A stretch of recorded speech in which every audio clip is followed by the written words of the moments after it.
Hello guys అందరికీ. ఇప్పుడు మనం చూసిన ప్లేస్ వచ్చేసి గల్గిబాగా బీచ్ అన్నట్టు.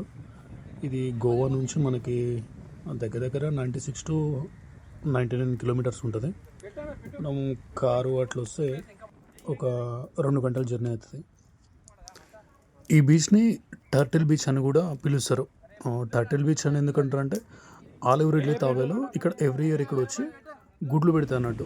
మనకు తెలిసిందే, మన గవర్నమెంట్ కూడా తావేలు సంరక్షణ కోసం ఎన్నో రకాలుగా చర్యలు తీసుకుంటున్నది. అట్లా ఇంకా ఈ ప్లేస్ మనకి ఎక్కువ రద్దీ ఉండదు, ప్రైవసీ ఉంటుంది. ఇంకా కపుల్స్ కానీ అట్లా లవర్స్ అట్లా వచ్చి కొంచెం ప్రశాంతంగా గడపడానికి ఈ ప్లేస్ బాగుంటుంది. మిగతా మనకి బాగా బీచ్ అట్లా కంపేర్ చేసుకుంటే ఇది బెటర్ అన్నట్టు. బెటర్ అంటే అందరికి కాదు, కొంచెం ప్రైవసీ కోరుకునే వాళ్ళకి ఈ ప్లేస్ బెటర్, మంచిగా ఉంటుంది. ఏ విధంగా ఉంది అనుభూతి ఇక్కడ వండుతున్నందుకు? అద్భుతంగా గడిచింది చల్లని సాయంత్రం వేళ. చాలా వేడిగా ఉంది. చెప్పండి సార్, మీకు ఇక్కడ ఎలా?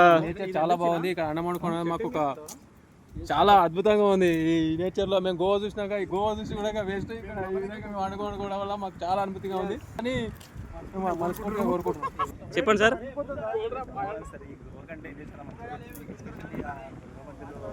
అరే కూరగాయలు కట్ చేయాలి సార్, మీరు ఇక్కడ వండుతురుగా, మీకు అరే పట్లొచ్చినా